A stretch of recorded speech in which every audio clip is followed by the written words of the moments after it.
Harga elektrik dan gas akan naik buat tempoh 3 bulan akan datang untuk suku ketiga berturut-turut. Penguasa pasaran tenaga EMA menyatakan ini didorong harga tenaga lebih tinggi serta kenaikan cukai. Mulai Januari hingga akhir bulan Mac, tarif elektrik akan naik sebanyak 4% kepada 32.58 sen bagi setiap kilowatt sejam. Sementara itu, tarif gas pula akan naik lebih 3% kepada 25.23 sen bagi setiap kilowatt sejam. Pihak EMA menyatakan kenaikan itu mengambil kira harga gas yang lebih mahal disebabkan perkembangan pasaran tenaga global. Harga tarif ini juga menggabungkan kenaikan GST daripada 8 kepada 9%. Selain itu, ia juga mengambil kira cukai karbon yang akan naik daripada $5 kepada $25 bagi setiap tan pelepasan gas karbon tahun depan. Ini sedang Singapura beralih kepada ekonomi rendah karbon. EMA juga menekankan bahawa kadar baharu tarif elektrik hanya menjejas pelanggan yang membelinya dari syarikat SP Group pada harga yang dikawal. Pelanggan yang mengikuti pelan harga tetap pula tidak akan menyaksikan sebarang perubahan sehingga pelan mereka diperbaharui. Beberapa isi rumah HDB rakyat Singapura yang layak juga akan menerima ribat tambahan pada setiap suku untuk tempoh 2 tahun akan datang bagi meringankan kesan kenaikan cukai ke atas mereka.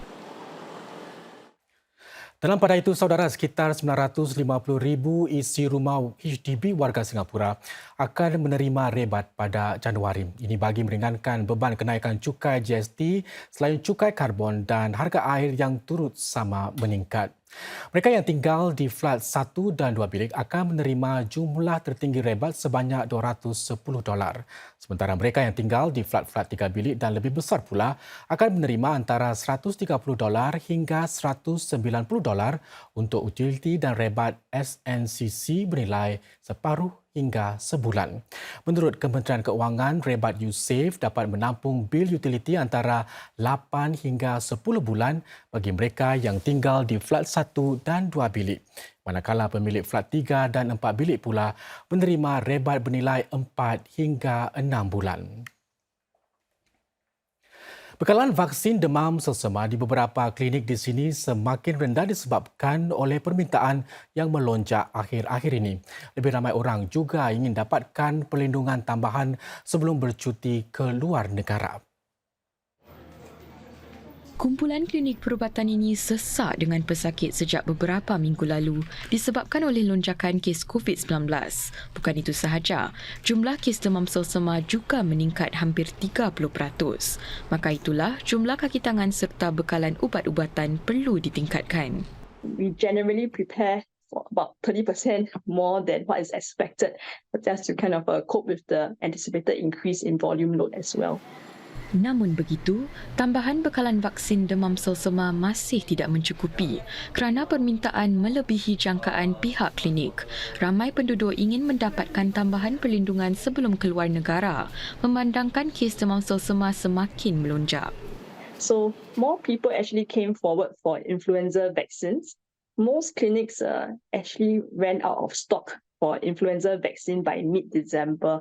And it also coincides with the vendors and suppliers having an earlier cut-off date for clinics to place orders towards the year end, whereby they have their own stock take season. Mujur bekalan baharu vaksin dijangka tiba jelang suku pertama tahun depan. Di klinik Phoenix, bekalan vaksin demam selsema juga semakin berkurangan.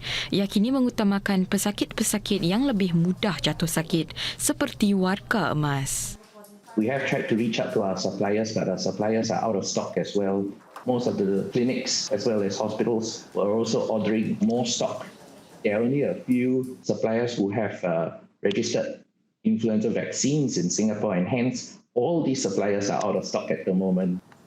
Namun Dr. Chua menekankan tiada sebab untuk orang ramai bimbang tentang kekurangan bekalan vaksin demam selsema. Beliau jangkakan permintaan bakal merosot menjelang hujung musim cuti. Dr. Chua juga berpesan kepada semua untuk menjaga kebersihan diri kerana ia merupakan benteng utama terhadap penyakit pernafasan seperti demam selsema.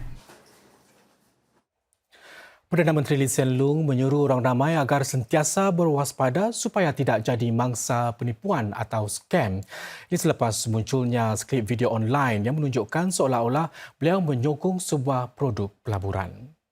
Analyze market trends, make strategic investment decisions, and execute trades, all without any manual input from. Inilah sedutan video palsu yang menunjukkan PM Lee kononnya mempromosikan sebuah peluang pelaburan. Seorang pakar berkata terdapat beberapa motif di sebalik video-video sedemikian. Antara lain, kaedah penipuan wang, memburukkan citra seseorang atau mungkin juga satu kes pembulian siber. Semuanya boleh menimbulkan rasa ragu-ragu yang mendalam di kalangan orang ramai. Ketua Pegawai Operasi Momentum Matthias Yeo berkongsi selain penting untuk berfikir secara kritikal dan mengesahkan maklumat sejauh mungkin, terdapat beberapa tanda yang perlu diperhatikan.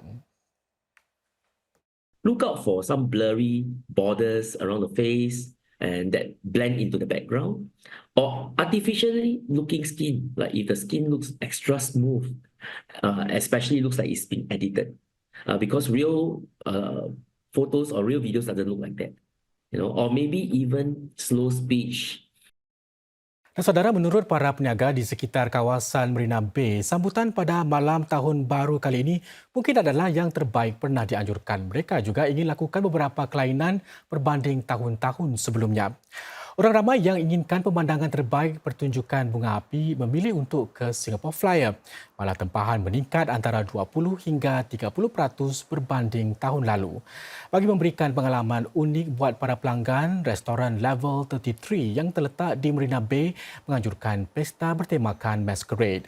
Sambutannya juga cukup luar biasa dengan temanya dilanjutkan kepada pakaian dan menu hidangan. Sementara itu, bagi restoran C'est La Vie di Marina Bay Sands, sambutan menjelang tahun baru akan berterusan selama 18 jam. Sambutan yang diterima mungkin dapat melepasi acara-acara kemuncak seperti perlumbaan Formula One, memandangkan ia hampir penuh ditempah. We'll try to make sure everybody have that piece of memory, unforgettable memories here in C'est La Vie. That's as simple as that. And we're getting better and better. Our market has been incredibly positive, and we'll try to achieve for the best.